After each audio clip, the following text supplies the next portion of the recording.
What's up, cool kids, and welcome back to the Langston Frazier Show. Thanks for tuning in to my Andy Hewitt episode. Me and Andy had a great time recording that episode for you guys, and we're really proud of that episode, and we're glad you enjoyed it. This week, we're back with another cool episode. This week, I did it a little different. I brought in, for the first time, two guests at one time. They really go hand in hand with each other and are really great friends, and I'm glad they were able to come on the show. Not just able to come on the show, but drove 2 hours down to the studios to be on the episode with me. This week, it's none other than Tim Mitchell. He's a creative director, and also Demarkis Cooper is a PGA pro, and they're also two Maryland Eastern Shore former D1 golfers who were really great to have on the show, and we're gonna get into it all. So buckle up, get ready, because here we go. Let's dive into the fourth episode of the Langston Frazier Show.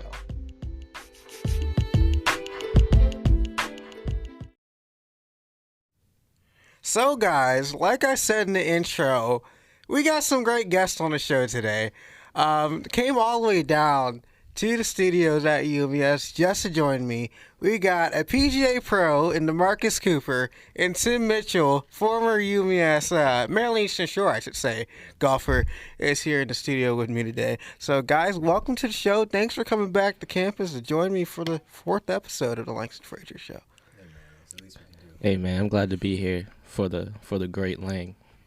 So, and that's funny. We'll dive right into that, because that's been a kind of a running joke ever since you've been here, calling me the Great Lang, and I take it with high respect. Oh man, as and you it's should. it's actually my name on Twitter. I know. And so I'm trying to figure out whether I'm gonna keep it after I graduate on my Twitter or just go by Langston Frazier and at Langston Frazier. I don't know. I might just keep it. Nah, you got to keep it at the Great Lang, because here's the thing though, you need to trademark it, and so when you do and you start making like merch and stuff, I just want my 10%. That's all I want. Well, here's the thing that's funny about that phrase is, you guys know that I used to work at the Golf Channel, and I love that place. David Hack, one of their on-air personalities, calls me by the Great Lang, and he knows my full name, but he just calls me the Great Lang, and I think it's really interesting that he. Oh that man, he copied my style. Come on, it's dog. like, it's all good. I guess I have to keep it now. Hey man, let me talk to Damon real quick. The way I see it, man, Twitter is like, it's not a place you're supposed to use like all your real stuff. It's a place where, you know what I'm saying, if you want to have a different name or go by something different. It's a playground. That's all it is. Oh, yeah. It's a digital playground. It's a playground. It's all for entertainment. Oh, and I have fun on it. So Yeah. So let's drop the knowledge here so people know who is exactly in the room. Obviously, Demarkis, you're a 2018 graduate of the PGM program. You got some records in the golf record book here at Maryland Eastern Shore, and then you're also, according to your bio that you gave me, you're a Marshall Copper Game Show winner, and so we'll dive in that as well. Yeah. And you're also currently the operations manager at a brand new thing called City Swing LLC, which is based in DC. So go ahead, tell me about that. So City Swing is the first indoor facility in Washington, D.C. So it's a place where people come and they can practice golf or play golf. There's 4 different options for practice, and we got over 100 different golf courses people play. And it's a different way to enjoy and learn the game and kind of get into it without, being around everybody else and everybody seeing your mistakes or being out in the weather and the elements, hot, sweaty. Just come inside, have a good time. We can put the shades down, no one can see what's going on, play the music, whatever you want to see on TV, and just kind of make the golf experience just a little easier to accept. So it's something that I look at, and when I first heard about it, it kind of, lit a light bulb in my brain. It makes me think, it's a mixture kind of between Top Golf that's real young and innovative, and then kind of like an inside process like Golf Tech. That's crazy. So it's crazy you say that, because so what's the difference between the two companies and your company? it's so funny you say that, because like almost once a week, that's exactly how my boss looks at us. She says we're right in the middle of Top Golf and Golf Tech when it comes to the spectrum of entertainment and instruction and how it relates to golf. So she said we sit right in the middle, so we have the capability to truly help you improve your game, truly help you become the best golfer you can be, between the instructors and the data and technology that we get back from the TrackMan. But it's also a place where you can like have a lot of fun and learn the game and get introduced to it in a way that's a lot more comfortable, kind of how Top Golf does it. So are you teaching? Are you kind of doing clinics? Like what's the day in the life of Demarkis Cooper? So for me right now, ironically, at City Swing, I am mainly a social media marketer first. Okay. So it's because we are a new brand, we only have 5 employees. That's good. Exactly, it's really good. And the thing is, we all learn a lot. We all have like random stuff to do. So I've done things now like I've designed clothes for the company. I do a lot of graphic design stuff that I haven't done since like high school, but she like brought it back out of me because it was just stuff that we needed. And we have instructors, but I have taught golf there Okay. as well, and I can. But it's just like there's so much other stuff that we have to do, and so much other stuff that us 5 are worried about that we let the 2 instructors teach. We let them do that because if I had to do it, then I would be there like all the time. Yeah. And So is it's it so is it a clientele that you're looking for, like an older crowd? Is it a younger crowd? Is it like business executives? Like, what do you have to do to get involved in City Swing? Because it just seems like something that's different. Like, how do you Yeah. describe it in a nutshell to somebody who's never been there and just pass it? So it's a place for everybody just to come have fun and learn something new. And so the whole kind of concept behind golf and the reason why a lot of people keep playing it, even though they never really get that good, they never really reach where they want to, it's the challenge behind it. And it's super hard and it's really intimidating to get started in. And at City Swing, when you come, we build the environment to your comfort, to your preference, your Okay. favorite music, your TV, and it's all about how you want to experience the game. Mm-hmm. And so it's mainly a brand of golf that focuses on you more than anything else. So we think the way a lot of people see golf is like they look at a golf course, they're about their best interests or the best interests of their members, or the best interests of the course. But in the case of City Swing, it's all about the customer experience. Gotcha. Yeah, all Gotcha. about it. So, Tim, let's jump over to you. You've been here away from the shore for a little bit. Yeah, definitely. But you played some solid golf while you're here at the shore. Solid is subjective, but it was golf. It was golf, but you graduated from UMUC, which is Yes. now University of Maryland Global Campus. It just changed on October 1st, so that's the new official name. But you're a Yeah. 2018 graduate. You have a management in system information. You're also the co-host of the Baseline podcast and the creative director for the everydayweekend.com. Just tell me what that entails and how you kind of got into that realm. All right, cool. So the everydayweekend.com is a blog based out of the DC, Maryland, and Virginia area, and we pride ourselves on being the #1 source for the hip-hop scene in that area. So it's actually funny how I got into that space. So I was working for a social media company called DMV Followers in 2016. That's the Twitter handle, right? I'm Yeah. assuming. Okay, yeah. So I was working with them doing writing stuff, and then I met my business partner John at Truckaroo.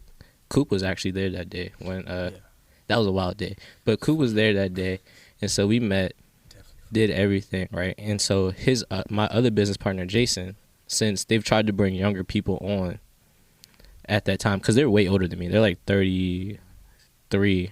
Yeah, they're 33 now. Yeah, so they tried to bring younger people on. It didn't work out. So Jason was like, nah, we're done with that. And so like a couple of months went by and he saw that I was still persistent, and he was like, all right, let's bring him in and see what he's doing. And then ever since then it's been magic ever since then.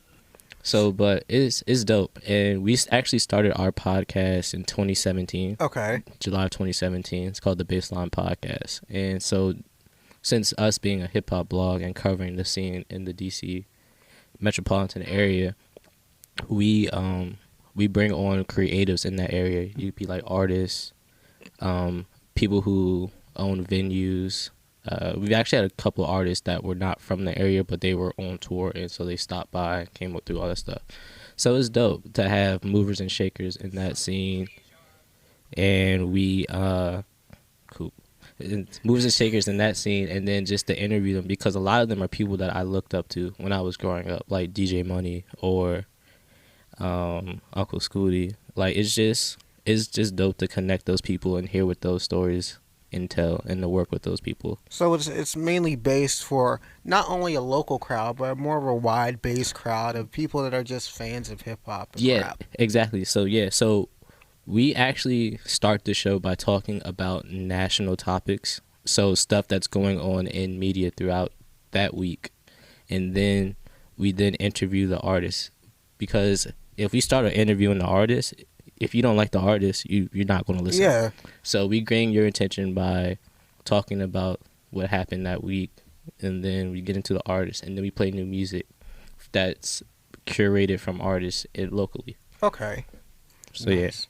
So transitioning off of that, it really tells a story of where you really started from, because you were here at UMES for a while, and you played golf obviously, and you're still kind of the creative type, and kind of to see where that's gone over the last couple of years. Yeah, definitely. It's really cool to see in Demarkis, you too. It's really gone from just a smaller base model of you teaching, and you know, you're always the type of guy who does it differently and doesn't really fit in the box of doing something normal, especially for a golf pro.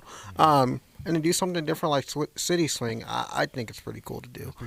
But let's jump into the golf thing, because you know, it's a business golf podcast, and we try to explain that to the audience that we have. Tell the people how you got into golf and what kind of led you to UMS. So I got into golf like the average tourist in America. So I took my dad and I were on vacation. This was June 2008, the weekend of the U.S. Open, 2008 U.S. Open. Yeah. So it might have been July. I can't remember if the U.S. Open's in June or July. But anyway, so yeah, we were there on vacation, and he said, "Hey, I got some golf lessons for us tomorrow." And I was like, "All right, cool, whatever." And took it, just got the bug, got the bite quick. As soon as I got home, I played like my first tournament within like a month. I was like nowhere near ready, of course, but it was just like I was just ready to get going. And then noticed I was getting better at a pretty good rate. By the time I got to high school, I got better and better. Went to the state championship, ranked in the state championship. Had like one or two of those good events either way. But yeah, after that, I wanted to start looking into colleges and whatnot, and then of course came across UMES because my mom's entire side of the family is from here, and I heard about the professional golf management program, so it was like, hey, I guess I'll go give it a look. Yeah. Went down, thought it was pretty cool. Come back home, I start kind of moving forward with the process toward PGM, and I was between here and Coastal. Okay. And Coastal had given me a little bit of scholarship dollars that would help for out-of-state tuition. And UMES, I was getting like these random scholarships and whatnot, but it was looking still like it was going to be a better decision than Coastal. Okay. And then one day they gave me a call and said I was a qualified candidate for a full-time scholarship that was being offered for the first time. Yeah, and that's something that's really, really cool, because you're actually the first. The program is been around for about 10, 11 years. Yeah. Been graduating people for about 8 of those years, because obviously it takes 4 years to get through, 4.5 years to get through the program. Exactly. But you were actually one of the first. Go ahead and tell the people what you were the first in. I was the first inaugural Cays Valley Scholar. It was the first time they'd ever did it. So Cays Valley has a foundation where they kind of gather a group of people together, a group of members at the course, and they build a board, and they just kind of do the not necessarily like fundraising, but just they do a lot of stuff for the community, a lot of stuff for the kids in the area, and they do a lot of programming and whatnot, and so they get the board together. And this year they decided to do a scholarship. Yeah. Or that year, it was 2014. They decided to put a scholarship fund together, and so they wanted to get someone who will go to UMES, because it was only for the PGM program. Yeah. It was only available through the PGM program. So they wanted someone to go through there, and then so after the first year, you had to do your first internship there. So they kind of wanted someone to come back and probably work at Cays Valley, which they'll probably get at some point. But it's you learn a lot after going through a couple years in college, a couple different internships, working at golf courses, and it's tough. It's not easy anywhere you're at. And, the bigger the course, the harder. So shouts out to Case Valley for doing all the good work that they do. Yeah, and from what I've heard from professionals and just people in the area that are in the golf scene, that's a very exclusive, high-end private golf club. And some people like to call it the Augusta National in Maryland. It's exactly it's what people like to call it. Exactly, and you got members like leaders in D.C. Former President Obama is a member there, or at least an honorary member there. And I played with a couple of their members and a couple of their staff members, and they're a really cool bunch. The Ravens coach, Jim Harbaugh's a member there. Yeah. He's one of my favorites. He's like a really nice guy. But, yeah, it was just all the time you see celebrities and big people. And I didn't know anything about the place before the scholarship thing came about. And so once I found out and, that everything worked out the way it did, and I ended up getting the scholarship, and here I was at UMES, and it was up from there. So that's really cool, because it really shows, I guess, people what I try to do on the show is show them that, life has different paths and wherever you want to go. And it's not, really set for you where you're going to go. It's kind of what you make it. Yeah. And sometimes you got to take a risk, and that's for you, taking a risk. Like, you don't know what Case Valley was going to do. And at least from my perspective, being, friends with these Case Valley scholars that are at the university, and especially with some of their board members, and worked with them personally, they're really fully invested in this university, and they love what we do and some of the students and the products that we turn out. So, Tim, let's jump over to you. How did you get into this golf scene? And you've been in a while. I know you don't play, too much anymore because you're a busy guy, but when you can, I know you get out when you want to. Okay, yeah, so how I got into golf is actually kind of funny. So my father plays golf. He's not that great, but he plays golf. And so when I was younger, we used to always hang out. And so he always took me to the driving range. And I was like, all right, that's cool. But one day he took me on the golf course, and he let me drive the cart even though I was only like 10. And so that kept me going back. I'd be like, yo, on the weekends, if I didn't have like a baseball game, like, yo, Dad, can we go play golf? Sure. Because I knew I would be able to drive the cart. I'd probably hit like 2 or 3 swings, but if I could drive the cart when the marshal wasn't roaming around, that would be dope. So that's what got me into it. Then I actually started taking lessons at Glendale Golf Course, which is actually closed this year. It's actually kind of sad. But, yeah, so I was taking lessons there and developed there. And how I got to UMES, it's actually kind of fluke, to be honest with you. Because I had scholarship offers from other schools, but they ended up, the 3 schools that I had scholarship offers from, the coach got fired. Interesting. Like, right before I graduated. Yeah. It's like all 3 of the institutions, the coaches got fired. So I was like, oh, that's interesting. So I applied to UMES. I got in. I was in the honors program at UMES, so my tuition was half off because I was a part of the honors program. Yeah. So I was like, all right, let me just go here. Because it was either go to this junior college and play golf in North Carolina, go to UMES and play golf, or just go to PG for a year and then transfer to College Park.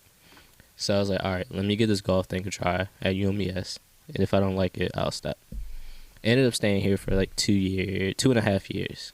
Yeah. But no, it was fun. I can say that I built friendships that I would have never had if I didn't come here. Like, me and Coop are inseparable at this point. Yeah.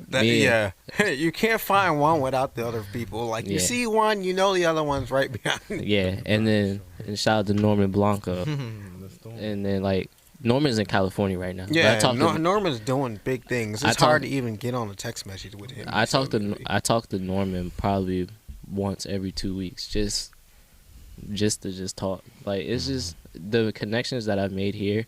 I'm thankful for that I've made here, and I'm thankful for the time that I spent here.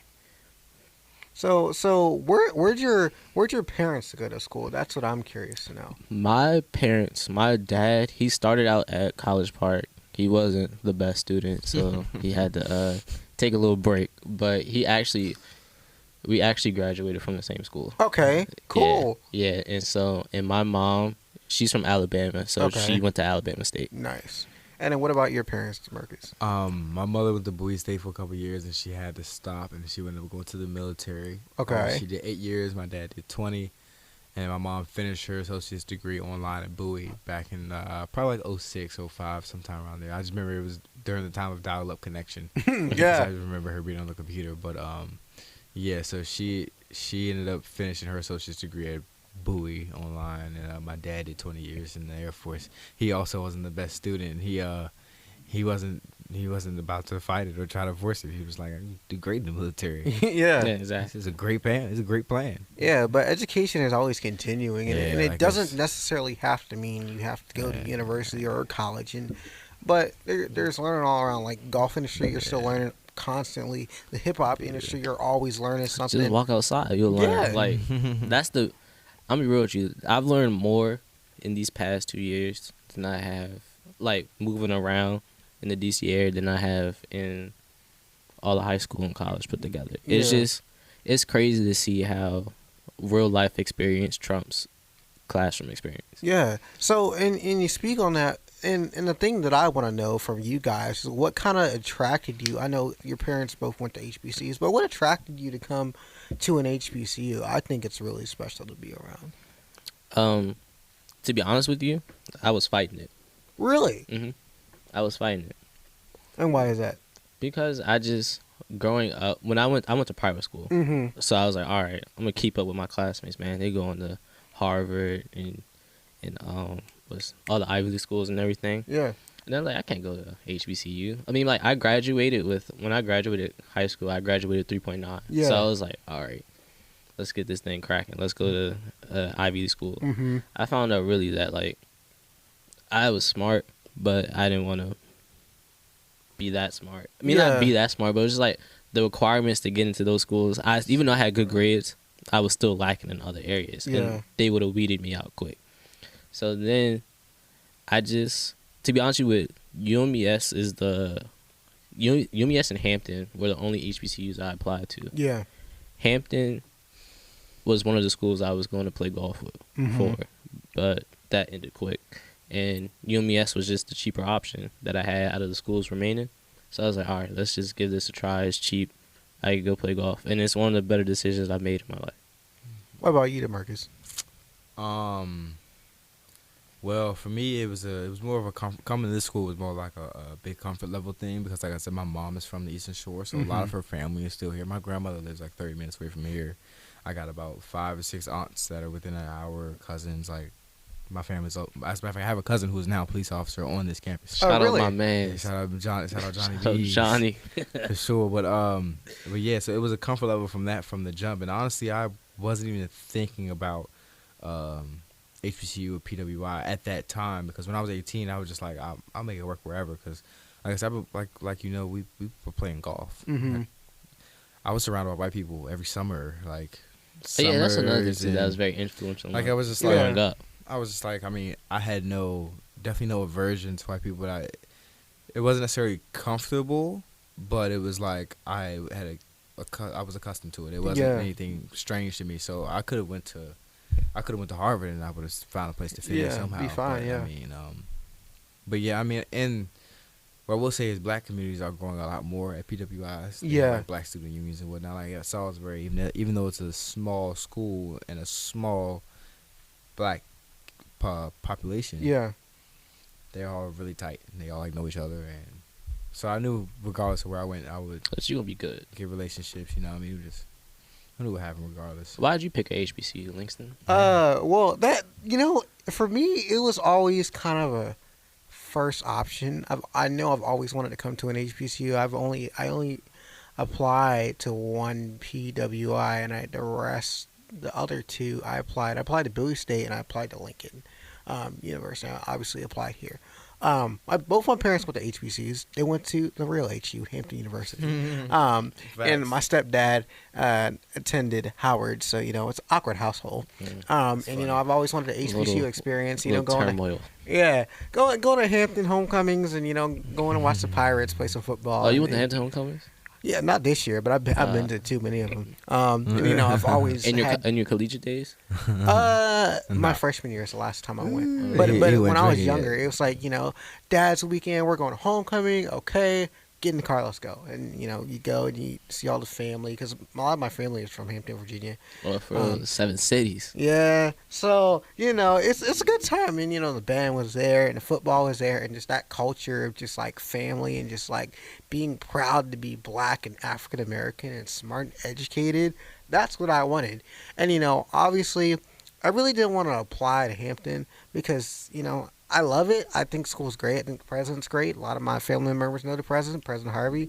But I kind of wanted something different. I wanted something close to my house, not too far away. So I, decided on UMS, found the PGM program. I originally wanted to go into government and politics and be a teacher. I kind of still loved golf at the time. Professor Lang.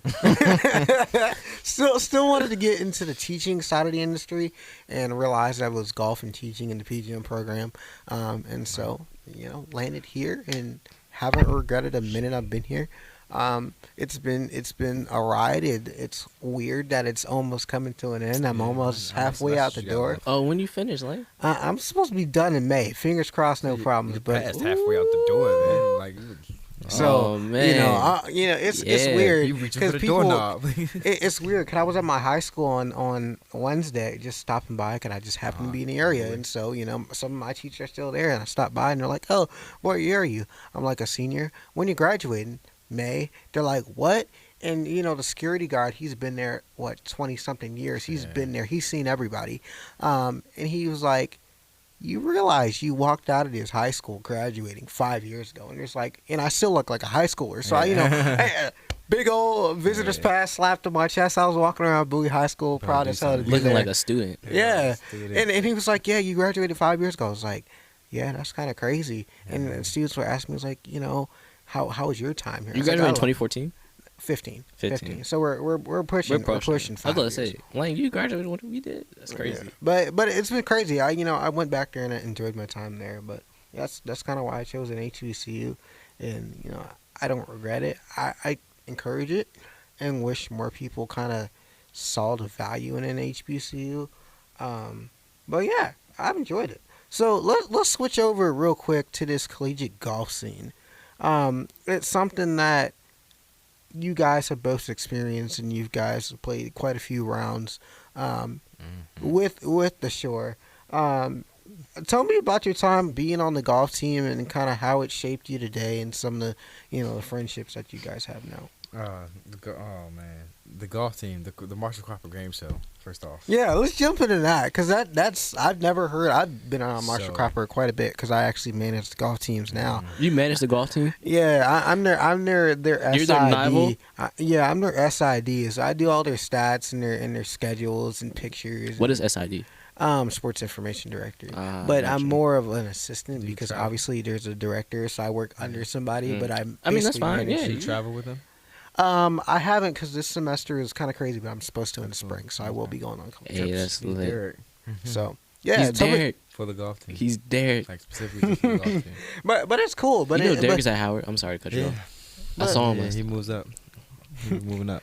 But it's cool. But it's pretty interesting because I get to see my classmates on a basis outside of the the classroom setting, in a golf scene, and obviously working at the Golf Channel, working at two of the top world resorts in the world, at Nemacolin and in Broadmoor. It teaches you how to manage things. And so obviously me being in the media space, I love reporting on them, and our teams have gotten better and better and better.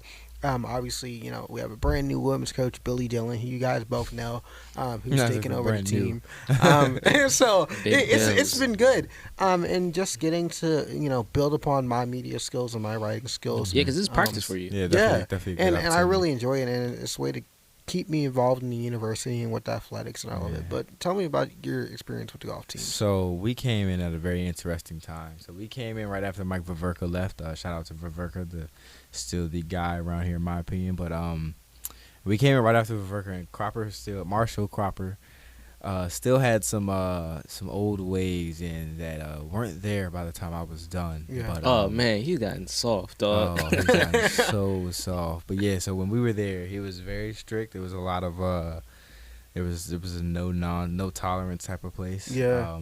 It still is. Yeah, I mean, to a certain extent. Yeah, to a certain extent. So like, he will leave you. He's left a couple people this semester. I've been left. He's been left at a hotel. That was the funniest experience down of my the street, but running down the street with his golf bag. For what? Anyway, yeah, no. So the golf team was the relationships built on it. They will. I think that Marshall had a part in that, and I don't know if this is method to the madness, but the craziness that we dealt with just between having to compete and be young and go out and figure that whole thing out, and then dealing with someone who's making it harder. Yeah, that's in charge. It was like a journey that everyone that ever had a part of it is just like, wow. Like, yeah, but I'm guessing it gives you a tough skin to kind of deal through some of the hardships of I guess personal life and your work situation, if there is any, to kind of say, okay, I've been through some things that are pretty tough, but it kind of just rolls off your sleeve. I'm guessing. I have a very, very high tolerance for foolishness, for ineptitude, and foolishness. Yes. It's just like at the end of the day, I just remember, I look back and it's not the worst. It's like whatever situation I'm through now, it's just like it's not the worst moment I've seen from someone. Nah, man, it's been dope. Like looking back on it, it's fun, especially when me and Coop came in at the same time. So when we came in, we were the only freshmen on the team. Freshman 1, freshman 2. Freshman 1, freshman 2. So it was a learning experience. It's always been fun, but like it did teach you how to like, all right, when it's time to do something, it's really time to do something. If it's not, you go goof off. Because like even though Cropper was serious a lot of times, he was still on joke time too. So, but it was just a learning experience, and to get a front row seat to this man's development across the table from me, priceless. Yeah. Because when he came in, he had no tolerance, no patience, no nothing. Like it's crazy. And I was literally like, how like you gotta like, like he's a time bomb. That's exactly what it is, a ticking time bomb. And I had to go defuse it once a week. Time on the clock back then. Oh nah, you had 10 seconds. Now it might be 15, but he had 10 seconds back. About 20, 30 seconds. But nah, it's just fun. It was fun, like to see everything that we went through. We had a bus breakdown. we really drove. I can't to this day. The amount of times we drove from Maryland to Florida, it's ridiculous to me. Bro, it's inhumane. We've had to spend over I want to say over probably 300 hours on the road from here to Florida. I guarantee you, a month of my life, like just a month total, is spent on a bus. Very least, bro. From fall 2014 to fall 2016, a month of my life was on a bus. Yeah.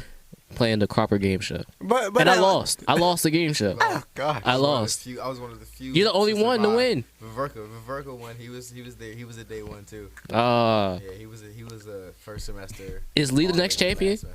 I don't know. Did Lee play his first semester? Yeah. He hasn't taken any semesters off, has he? No, he's been on. He came in with you, right? He came in the year after. Oh, so you got some time. The year after we did. And then Lee is 2 years after. But this is his senior year. And for anybody who doesn't know who we're talking about young Lee. He's a current student athlete on the Maryland East Shore golf team. Lee? But great guy. Chef class today. They got the GDS. Yeah, so we're having our Veterans Day dinner thing tonight.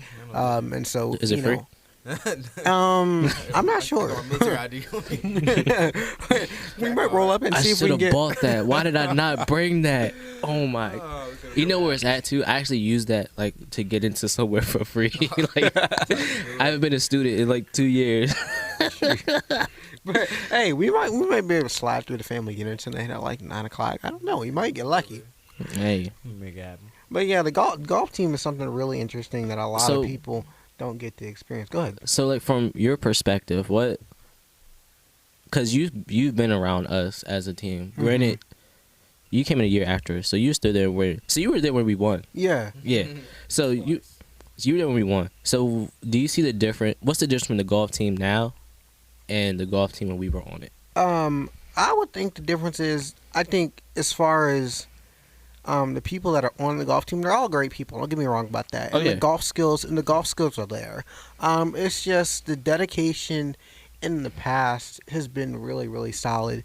And it's trying to get that golf, that level of maturity onto the people that we have now, and still making sure the golf skills are up to par for what it need to be. I think from the year that or almost 2 years that I've been there, with athletics, the golf teams have done a lot better, and the scores are down, but it's keeping that consistency, and just making sure that student athletes are doing what they have to do both on the course and in the classroom, and making sure grades are right and scores are right, because the way Maryland Shore runs a golf team is very different from some of the other some of the other schools. Which I'm not gonna lie, sometimes it works, sometimes it doesn't. And I would say for us it works, and I say that due to the fact that we have a PGM program, and a 9 out of 10 times most of the people that are on the golf team are in the PGM. Are there any program. other people that aren't in the program? There is one. Criminal justice major. Paul, right? No, he's in the PGM program. Cameron Barton. He's a criminal justice major. So he's the only one that's not in the PGM program. So you know how wild it was that I was the only person that wasn't. Yeah. Only person that what? That wasn't in the PGM on the team. At the time, yeah, they would. But here's the thing. You were so around the PGM program regardless. It really didn't matter that you weren't in the PGM program. We're not saying that, hey, if you're not a PGM major, you can't be on the golf team. It's just an incentive to be on the golf team if you're in the major. But like we were saying about running a golf team and how they practice and how they train, it's a lot different than other schools because you're around golf 24/7. We're eating, breathing, and talking golf 24/7. And obviously you have player development with our two professors, Dr. Chris Prosser and Billy Dillon, who's the director of the program. Doctor. Luckily, he's now Dr. Chris Prosser. Great guy, and they do a really good job of training these student athletes of how to play golf, just not for the golf setting in the collegiate side, but also for life and how to teach people. And so once they learn how to start teaching people how to play golf, they can teach themselves. The only thing that's really holding them back, honestly, is just the lack of actually having golf scholarships. I think once they get golf scholarships and have the ability to recruit, you'll see a completely different golf team. That time is coming.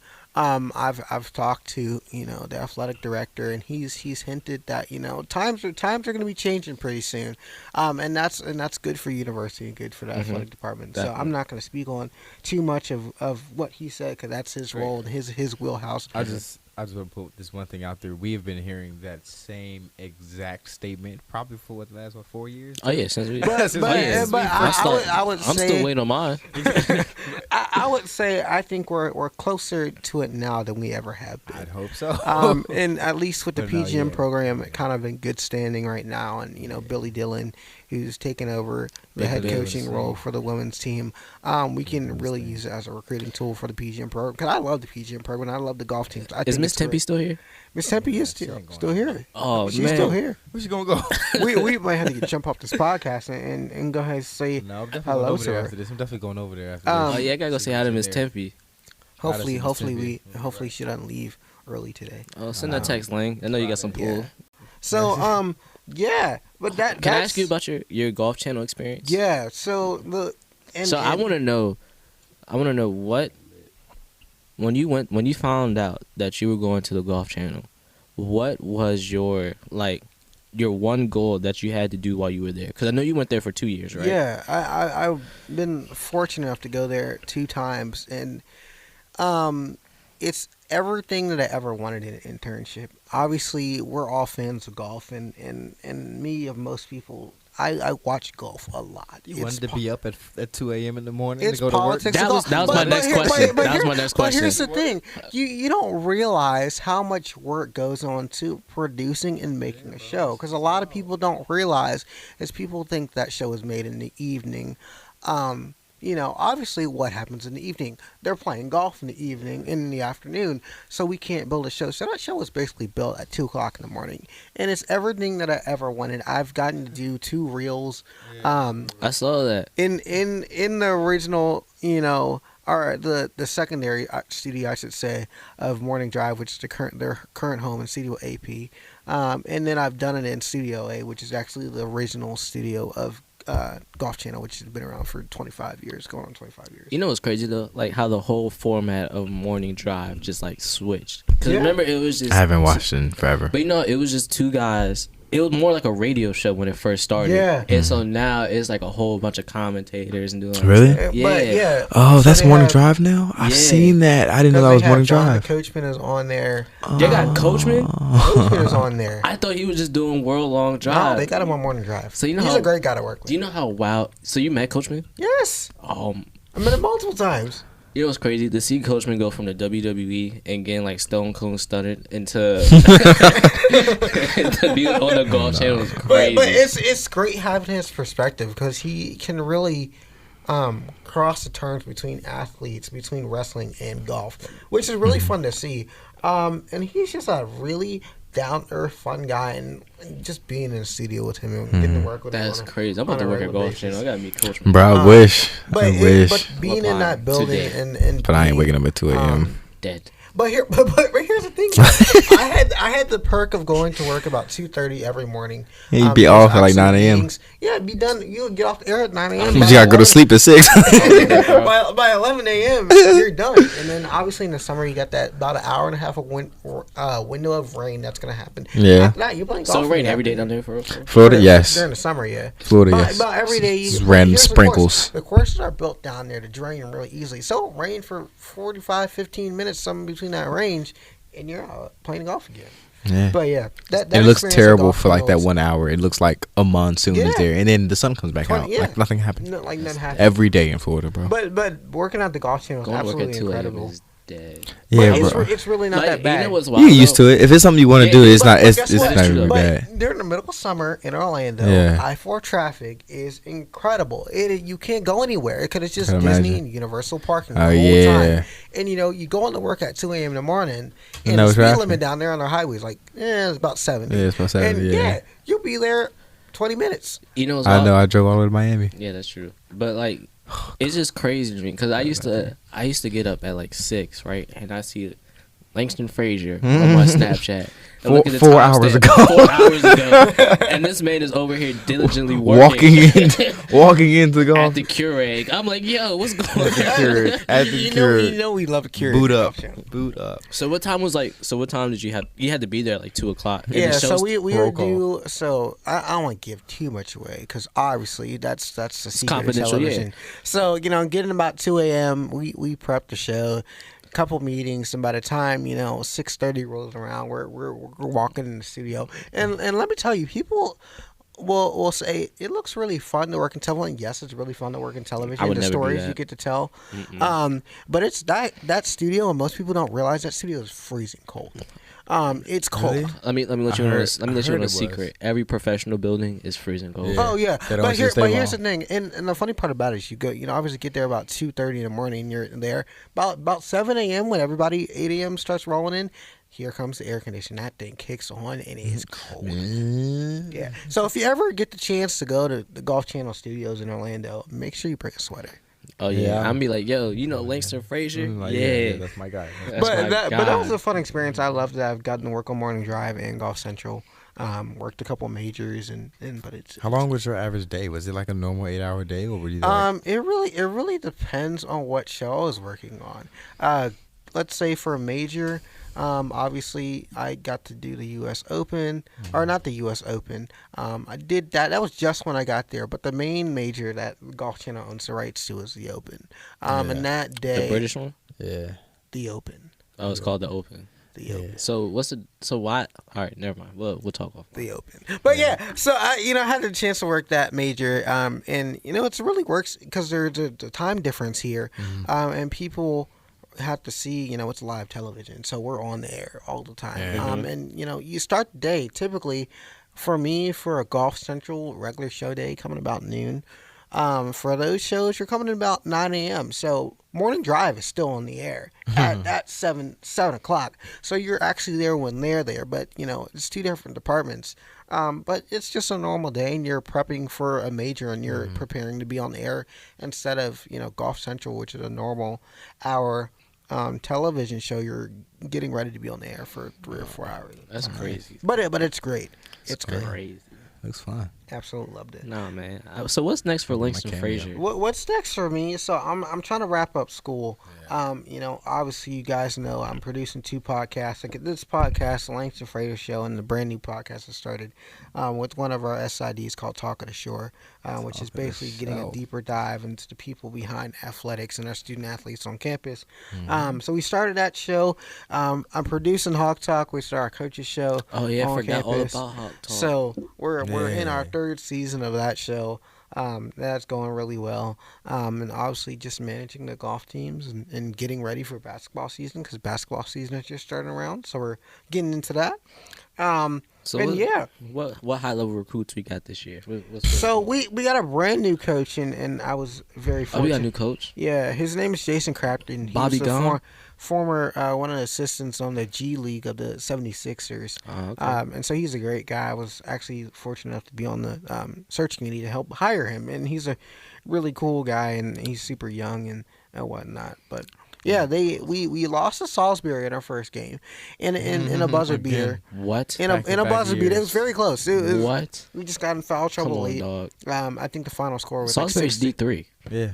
They lost them last year too. But last year was a blowout. Yeah. This year was like close. It was a 2-3 last year they got blown difference. What's going on? I mean, But if you look at it, you remember we had Bobby Collins when we came in, and then He was actually nice. He was a great guy. I'm not saying he wasn't enough. No, I'm not. He was a good coach. Yeah. He was good. Yeah. He was getting results. it's because we had Mike so we had Myers, Bobby Collins, Mike and then Myers. last year, Hey, yo, Google him real quick. we had him for a while. Then we went to Clifford Reed, who was the assistant coach under Coach Collins, Yeah, I and then remember he Cliff. was That's an Charles' interim dad. position.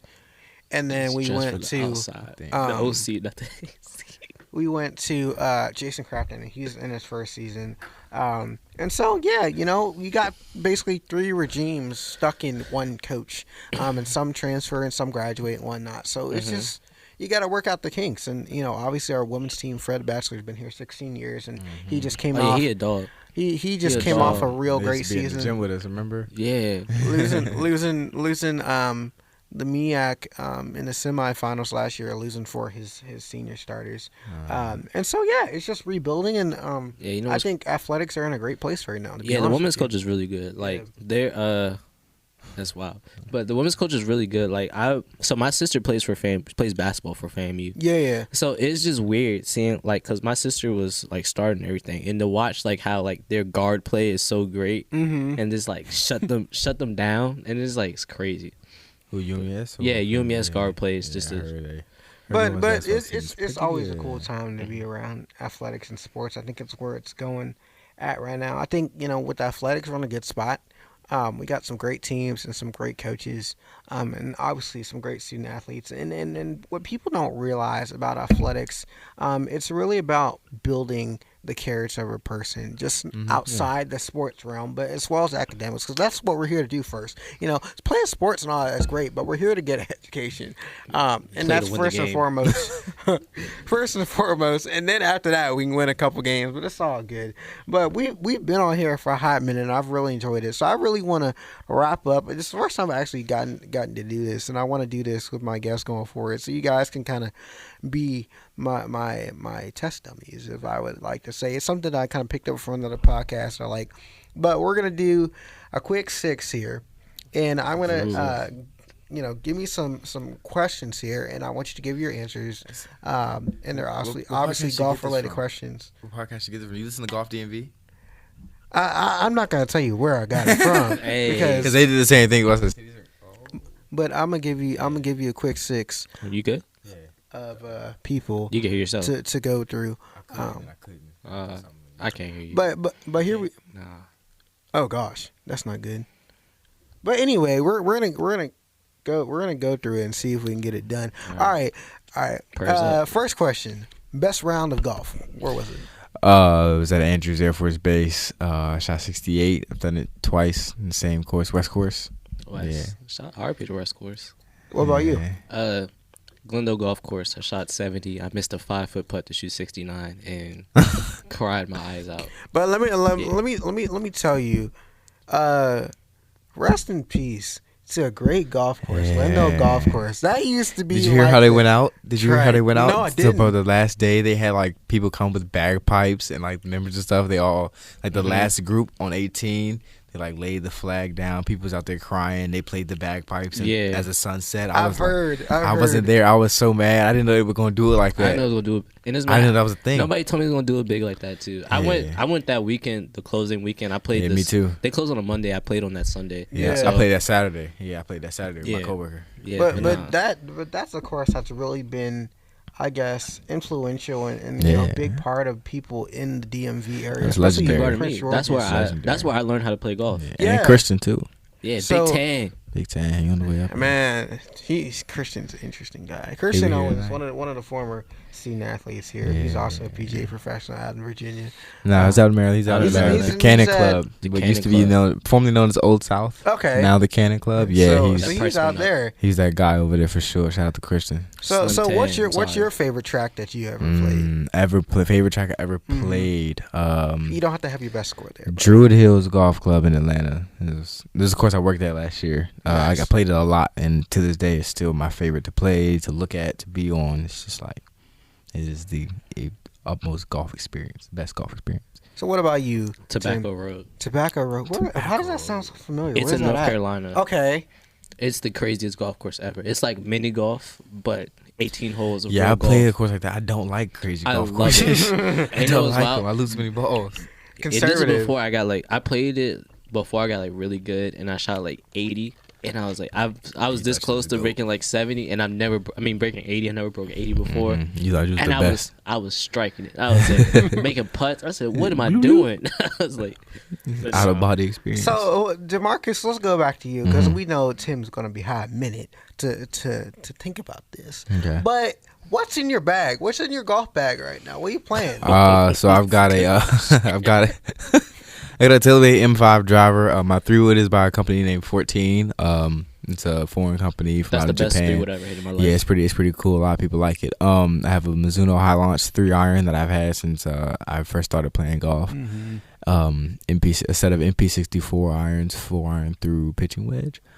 TaylorMade milled wedges, Gap 56 and 60, and I have 2 putters that I basically got 2 eyes. I don't really know which one I can choose. Okay. But I got Scotty Cameron Newport 2, I think it is, and a Method 001 that I've always had. I also have a Method 003, but I never putt with it. I just have it for collecting purposes. Yeah, that was Tiger's first win back with that putter. And what about you, Tim? What's in your golf bag nowadays? My driver is a TaylorMade R11. Yes, sir. Shout out to Stacks. The best driver, one of the best drivers they've ever made. 100%. By far. No question. So I have that as my driver. I have a Callaway X-Hot 3-wood. Nice. Titleist 9. It's 9 something hybrid. I forgot. Okay. I don't know the exact number. I have exotic irons. It's called. I forgot the actual model number, but it's exotic. But they still crank though. Exotic. I have Vokey wedges. Okay. And I have a Nike putter that I bought from Demarkis' father. It was my putter for a little while. He has the actual putter I had that I first got, the actual Method 03 that I first had. He has it, and I got another one after I got it I gave him that one. So what's your favorite golf memory? Favorite golf memory? That is a hard one for sure. I know it had to come at Springfield Golf and Country Club, the Bobby Bowers tournament. That was the only tournament I ever played in where I could get a caddy, and Marquise was my caddy. That whole round was just funny. So it was exactly. I did have a black. I did have a black attack. That was my first black attack for sure. I was up 3 with 3 holes left. Yeah, I was up 3 with 4 or 5 holes left, and I had a one bad tee shot, and I had a bad break, and then he saved himself on a hole that I was supposed to win, and I ended up losing on the 17th hole or something like that. But on the last hole, I had a 30-foot putt to win the hole and go to hole 18. and a friend of mine named Alex was coming up, and he just ran. He took the bag from Marquise and started trying to like read the putt for me. I was like, bro, I'm not making this regardless. But yeah, that was my favorite golf memory. So what about you, Tim? What is your? I lost my question. Favorite golf. Yeah, what's your favorite? All right, so I have two memories that are tied. Okay. So my first memory is my hole-in-one that I made in competition in high school. That was funny to me. It's the wildest hole-in-one ever. You made yours in competition too, in like a high school match? Yeah. Yeah, I had mine in my first one. Yeah, so it was in competition. I hit a terrible tee shot. Same. It ricocheted off a bunker and went in. That's foul. So like, it was crazy. I didn't see it go in. So when it went in, I like the person I was playing against. He had like his parents or something down by the green, right? And they started screaming. I was like, "What are they screaming about?" He was like, "Oh, he's got hole-in-one." I said, "Get out of here." Hole-in-one. Yeah. And then the second one would probably be when I shot 70. Nice. You remember what course? Glendale. Glendale. Yeah, and I made a sizable amount of money that day. Not in his collegiate days. Oh yeah, nah, it was after. I mean, even if you did, what could have happened? Oh, yeah, it's too late now. What can they take from us? Yeah. What could the NCAA take from us? People getting paid now for their image. Exactly. So. Yeah. Well, they're going to pretty soon. Yeah, pretty soon. All right. Then probably a question y'all get a lot. What's your dream foursome? I do get this question a lot. My dream foursome is Tiger Woods, Barack Obama, and Ryan Artist, or anyone else in the team if he couldn't make it. But I don't think that would be a day he would be busy. I don't think that's around he would miss. So what about you, Tim? What's your dream foursome? That's wild. I haven't thought about this in like years. Well, we're bringing it changed, up. Exactly. Man. It's probably changed now for sure. Changed drastically. But it would be my dad.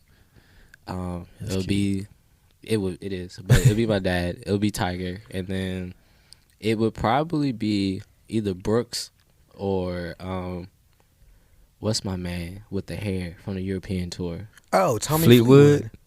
Nah, not Fleetwood. The old guy who always smoking a cigar. Angel Jimenez. Yeah, I met him. I had his group at Caves Valley at the senior open. He is hilarious. My goodness, bro. God. So that's one thing we didn't even talk about. Tiger Woods. Like, what do you guys think about Tiger Woods nowadays? Guy came back, he was out for a while with his back, got his back fused up. He's feeling good. Comes back in April, wins the Masters, and wins again last. I think he needs to chill out. I think he needs to stop playing all these events that are not majors. They literally mean nothing at this point because. But he's at 82 now. Exactly. So basically, what he has. He has 15 majors now? Yeah, 15. So he's got 3 more to go. Yeah. Okay, the next time you win one, even if you don't reach Jack's record, next time he wins a major, he'll also break the record for most wins, and that's not getting caught again. He needs so somebody in his corner tell him to chill out for a second. Yeah, bro. Honestly, I don't even see why he's playing in the President's Cup. Well, that's true. He did pick himself for the President's Cup. The President's Cup what do you think about that decision? The President's Cups are like that's different in my opinion. President's Cups are they don't mean anything, but at the same time they're special to them. But compared to the Ryder Cup, they're both the same to them. Nah. Yeah. He's been playing they play every other year. Yeah, because Phil's not in. He's out of the top 50 for the first time in almost 20-something years. So Tiger would Phil with him. Nothing but hit a wet shot. So. And take $1 million from Tiger. He did. That's true. Are they doing that again? Watch that live. They said they were going to do some more installments of it, but I definitely also realized that no one really cares to see that again. Yeah. It's one of these things that was lit. It was so fun. Hip hop. Those things are hard to produce because obviously they're not used to not used to wearing mics and playing live golf and trash talking to each other. So it's very filtered of what they say to Yeah, it's definitely very filtered. It's like it's like that's not what it would be like if they were just playing like they had so much better. I can just imagine the stuff Tiger Woods will say in a golf round. It's just you and him. I can just imagine the stuff he could say.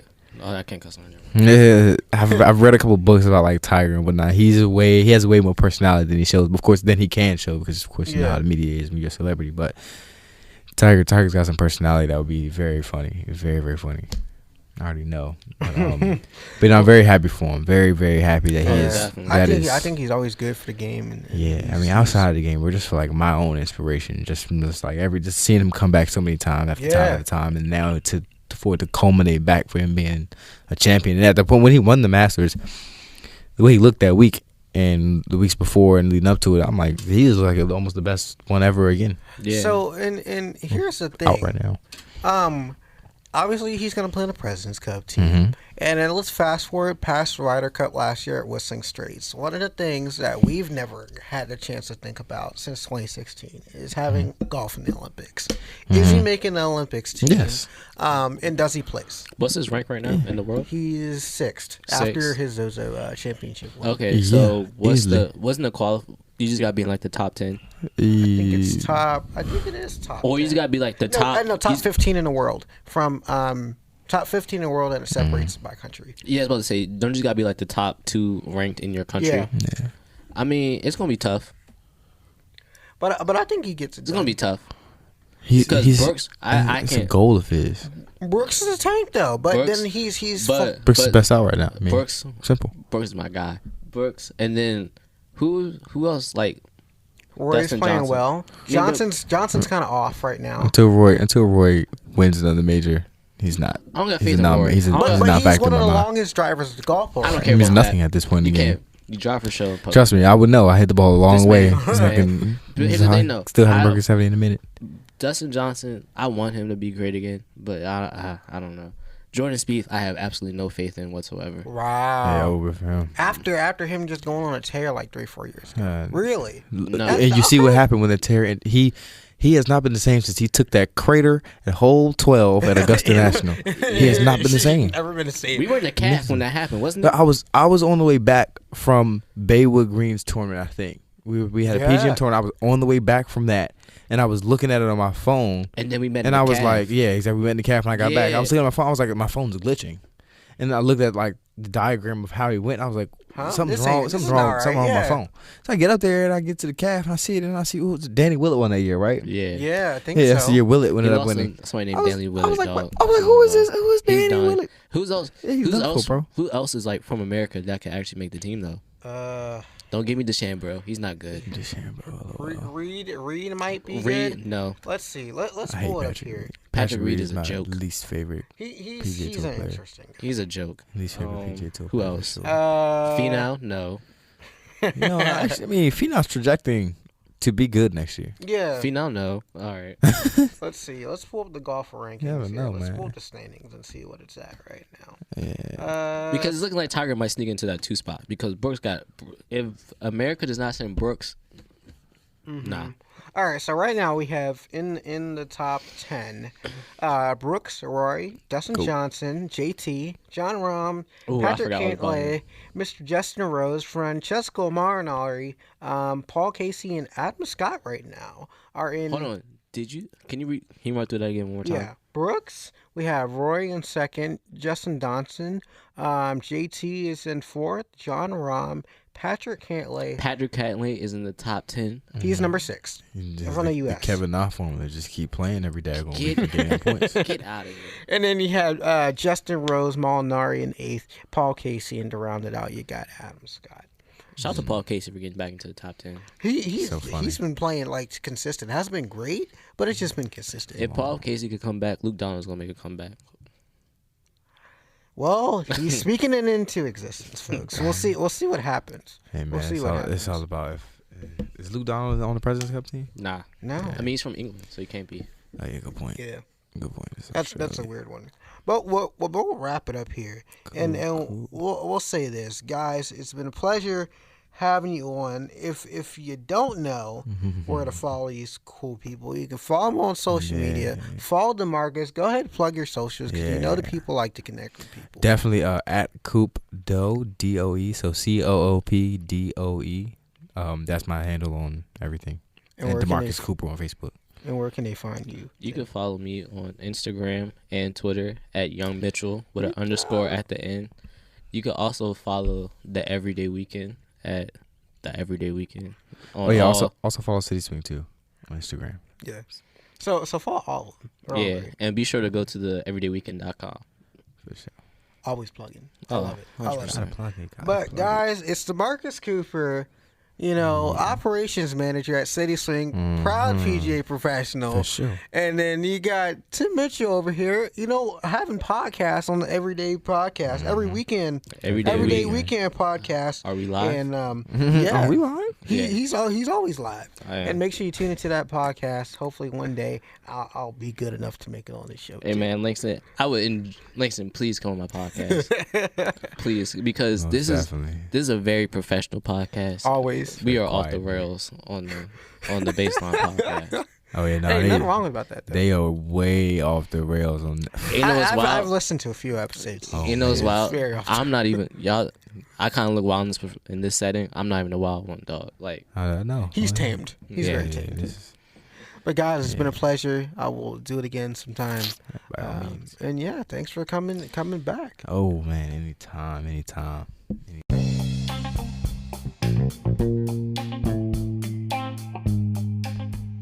Well, what an awesome episode. None other than Tim Mitchell, Demarkis Cooper, two excellent guys, really doing it different in their own respective fields, in the hip-hop industry and in the golf industry. If you heard a little bit earlier, Tim has a podcast. It's the Baseline Podcast. Go take a listen to it. It's a great podcast if you're really into hip-hop and rap in the local DMV area, which is Washington, Maryland, Virginia area. Go check that out. You can use the hashtag the Baseline Podcast to check that out. And you can also check out Demarkis in action. He's teaching golf in a really cool setting. If you love golf and you want to hang out with your friends, it's something that's really, really unique and really special. You can go check him out at City Swing in Washington, D.C. If you missed our Twitter handles, you can follow them at you can follow Demarkis at Coopdoe, which is COOPDOE, and you can follow Tim Mitchell at YoungMitchell_ on Twitter. Connect with me also on Twitter. I'm at Langston Frazier, and you can also connect with me on LinkedIn. I'm at Langston Frazier as well. And if you like what you heard, give us a comment, give us a review. Don't forget to share the podcast. And let me know what you think and who you want to hear from next and the topics you want us to cover using the hashtag TLFSPod on all social media. We'll see you back next week. If you haven't heard, one more thing that I want to share with you guys. I started a brand new podcast with this great guy, Raylan Warlaw. He's the assistant media relations director at Maryland Eastern Shore. We started a brand new podcast called Talk of the Shore. We're really getting to know the people behind athletics, from our coaches to our student athletes, to fans of athletics. That's a brand new episode this week with Cedric Cooper. He's the business manager. So if you haven't checked that out, check it out. Use the hashtag TalkShore to find all that information. We're on all the places you can get your podcast. Don't forget to like, subscribe to that podcast, and share it with your friends. And that's it from me. We'll see you back here next week for the 5th episode of the Langston Frazier Show. See you later.